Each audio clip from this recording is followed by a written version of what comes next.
Bom dia ou boa tarde a todas e a todos. Vamos dar continuidade então ao curso de mudanças climáticas, capítulo 2, o que são as mudanças climáticas. Cobrimos nas aulas anteriores história de formação do clima do planeta Terra e o que faz o clima modificar com forçantes externas, como radiação solar e parâmetros orbitais da Terra, e o que faz o clima mudar com as questões internas, as placas tectônicas, a modificação do lugar dos continentes, a deriva continental, as erupções vulcânicas, as circulações oceânicas e também a química da atmosfera, os gases de efeito estufa. Então hoje nós vamos repetir um assunto que eu já cobri na introdução, mas eu quero cobrir de novo, só que essa aula ela vai ser uma repetição da primeira aula sobre a física do efeito estufa. Vou fazer uma pequena introdução e depois vocês vão ver a aula de novo. É tão importante saber da física do efeito estufa que realmente a gente sempre começa do começo. E o começo é o entendimento da física do efeito estufa. E então esse entendimento é essencial para que vocês não reste nenhuma dúvida de como o sistema climático funciona. Então, antes mesmo de mostrar o primeiro slide, eu só vou mostrar 2 slides nessa introdução, depois vocês vão voltar para a aula, que já a aula foi dada no capítulo introdutório, mas eu quero só mostrar 2 slides e discutir alguns aspectos de uma forma que vocês possam entender realmente o que está acontecendo com o efeito estufa atmosférico.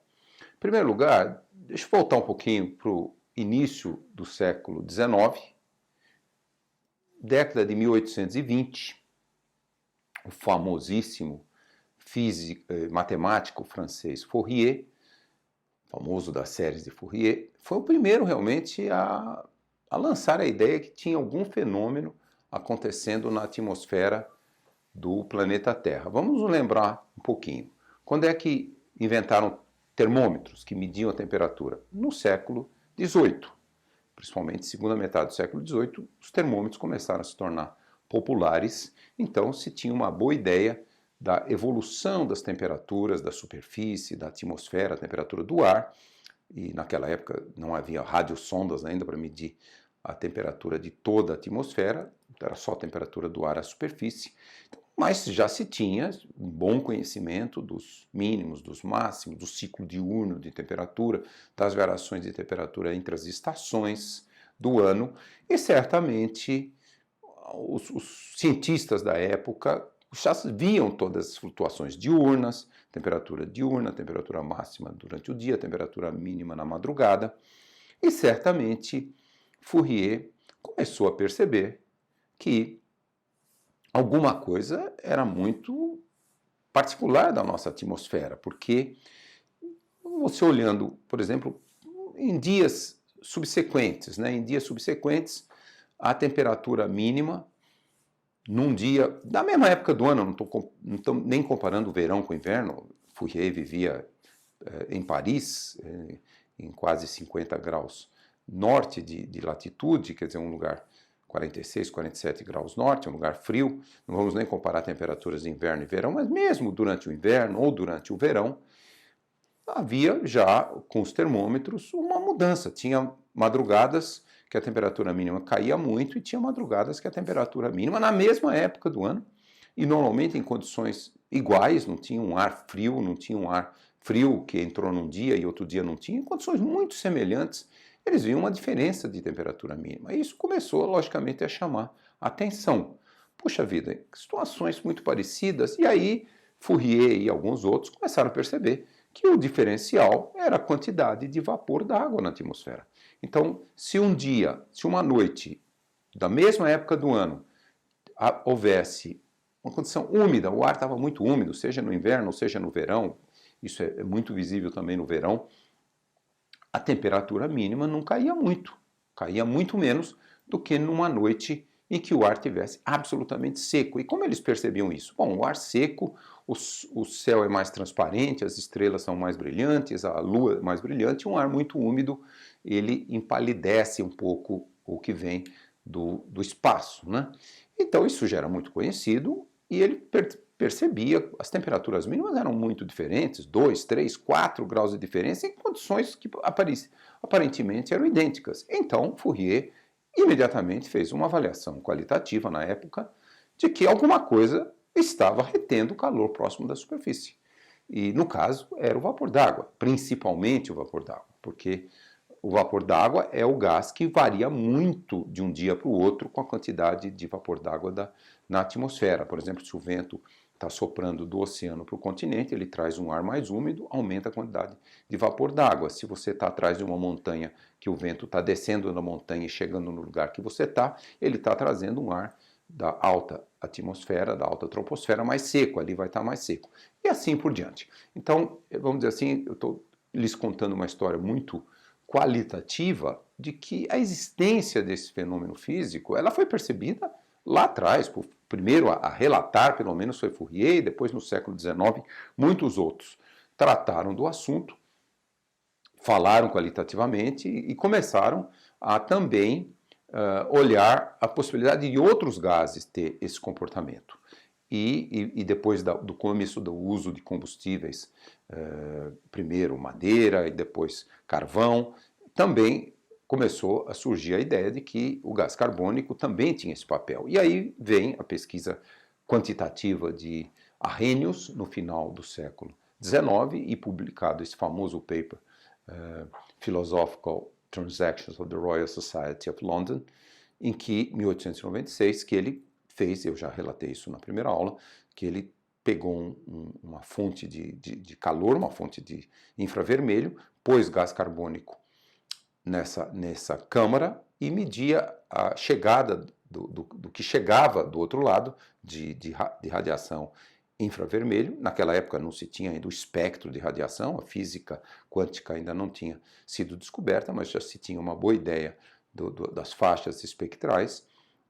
Quer dizer, não se sabia a razão que as moléculas de CO2 absorviam e reemitiam radiação térmica, mas já se tinha ideia do espectro de radiação, luz solar, ultravioleta, radiação térmica, e ele mudava a quantidade de gás carbônico e via a fração de radiação térmica que não chegava do outro lado, que estava sendo absorvido pelo gás carbônico. E daí ele tirou quanto que o gás carbônico absorve de radiação térmica e fez os primeiros cálculos.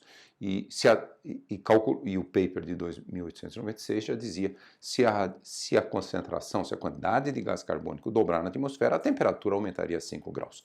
Um número até acima do que hoje nós sabemos, ele não tinha todo o conhecimento da física da atmosfera, como que realmente a superfície emite radiação térmica, o gás carbônico joga de volta, mas também não tinha o conhecimento de como o calor também sai da superfície por evaporação, como o calor sai por calor sensível, por aquecimento da atmosfera a partir da superfície, e de todo o albedo e a refletividade, e nada disso era muito conhecido, mas ele só olhou o fenômeno físico desses gases que absorvem. Então, é um pouco muito antes do conhecimento físico da física que nós temos hoje da atmosfera, inclusive do papel quântico, né, como cada molécula dessas absorve e reemite a radiação térmica,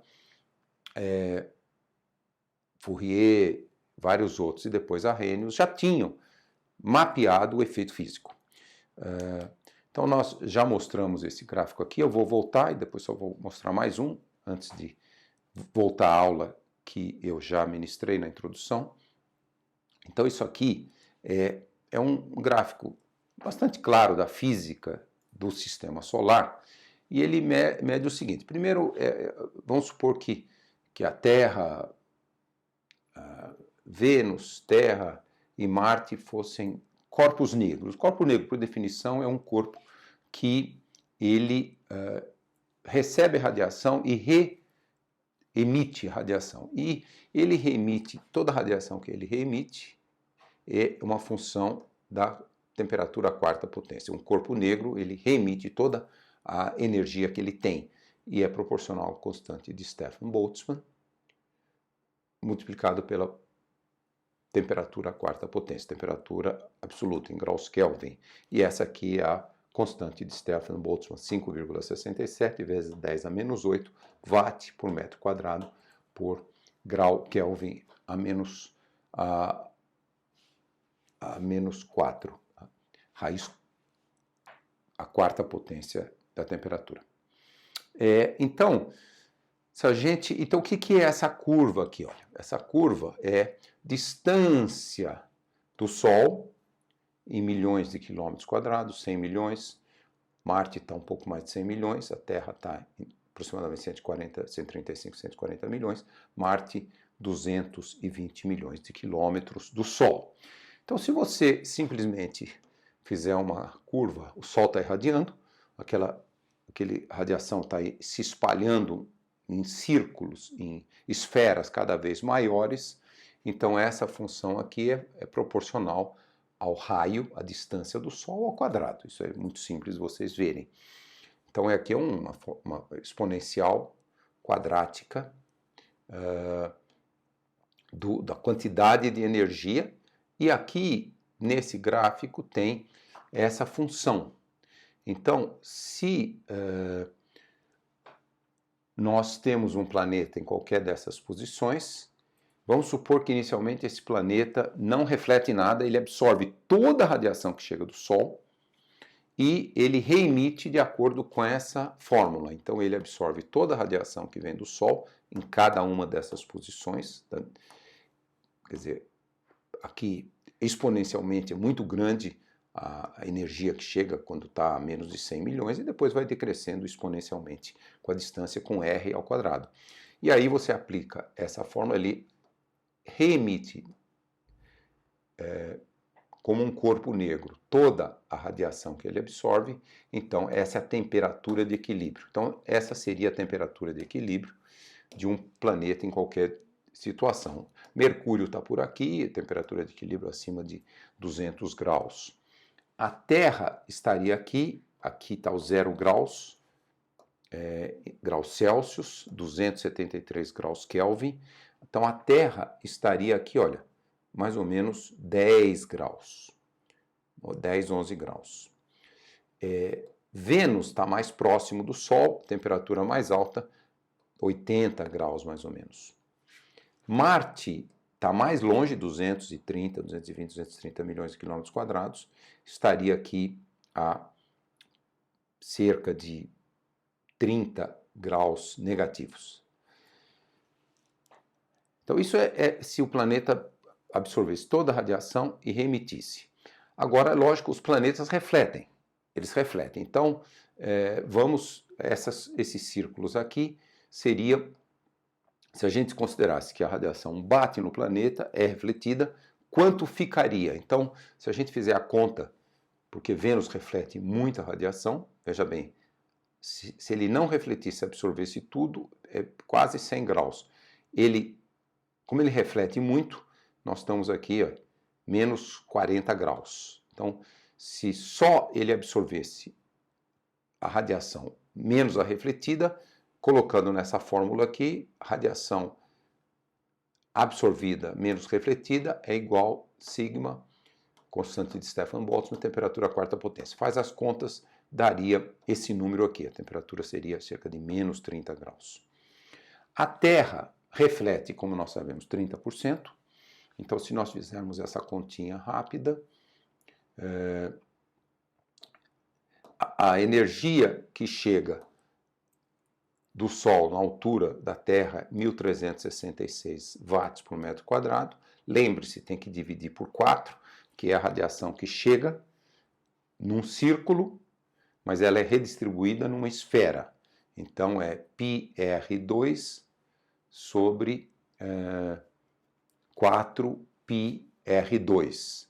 Então faz as contas, esse valor é o valor médio que é distribuído em toda a esfera. 1.366 dividido por 4, vezes 70% que entra, 30% sai. Essa conta aqui e esse valor colocado nessa fórmula te dá a temperatura de 255 Kelvin ou menos 18 Celsius, que é essa temperatura aqui, esse círculo. Já Marte não tem a refletividade dele é pequena, então você vê que a temperatura, se ele absorvesse toda a radiação, não é muito diferente da temperatura aqui, se ele com a reflexão. Né? São bem parecidas, uma aqui é tipo menos 20, essa aqui é menos 30. Bom, então, e aqui, então nós vemos aqui, a temperatura da Terra, se absorvesse tudo, ela seria positiva, cerca de 11 graus, e ela, considerando a reflexão e a emissão como um corpo negro, ela é menos 18. Marte é que tem um efeito, um albedo altíssimo, então a temperatura é quase 90 graus e cai para menos 30 graus. Mas, de fato, essa é a temperatura do planeta. Na superfície do planeta, Vênus, 450, Terra, 14, 15, e Marte muito próximo dessa temperatura, cerca de menos 20, menos 50 graus. Menos 50 graus. Então, o que está acontecendo aqui? O que pode ser a temperatura, se absorvesse toda a energia que chega, seria 80. Alta refletividade cai para menos 40. Mas é 450 na superfície. A Terra seria 11, se absorvesse toda a radiação solar, na altura da órbita. Com a refletividade, cai para menos 18, mas é 14. E Marte seria cerca de menos 40, com a refletividade menos 55 e cai para cerca de 50. Menos 50. Então, o que está acontecendo? Bom, o que está acontecendo é o efeito estufa. Vênus tem um tremendo efeito estufa, nós vamos ver no próximo slide. A Terra tem um significativo efeito estufa. Marte não tem atmosfera e praticamente não tem efeito estufa. Veja a diferença da bolinha cheia, que é a temperatura da superfície, do que seria a temperatura de equilíbrio radioativo, é praticamente idêntica. Então a Terra é única no sistema solar. E essa faixa aqui, deixa eu voltar um pouquinho.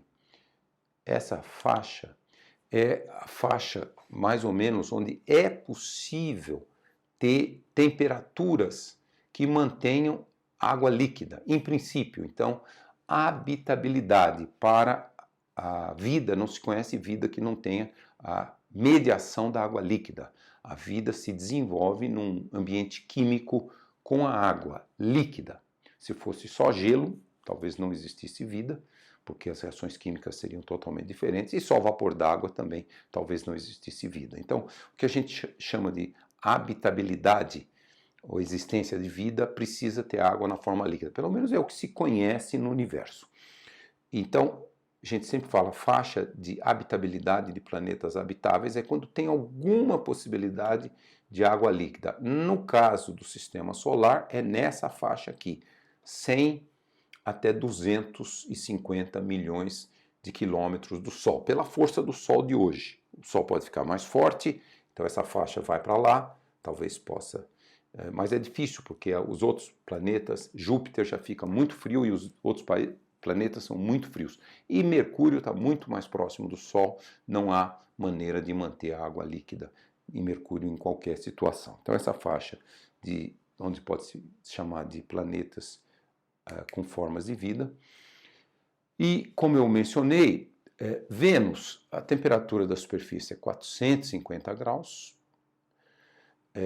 e é o que chama Runaway Greenhouse Effect, quer dizer, Vênus tem 85% da sua atmosfera é gás carbônico, um gás de efeito estufa, então vejam a diferença, 400 graus em relação ao que seria a temperatura de Vênus, abaixo de zero, só com um efeito, se não tivesse atmosfera, e mais a temperatura da superfície, porque o calor fica muito retido, muito difícil sair de Vênus, porque tem 85%, e é uma atmosfera muito, muito densa, muito mais densa que a atmosfera da Terra. Marte, a gente vai no outro extremo, Marte, quer dizer, Vênus, ele não tem um ciclo hidrológico, porque não tem água líquida para remover o CO2, e não tem vida também para remover o CO2 por fotossíntese, não tem o ciclo hidrológico, não tem vida, pelo menos nunca se, hoje pelo menos, e por muito tempo não se sabe se em algum momento Vênus teve vida.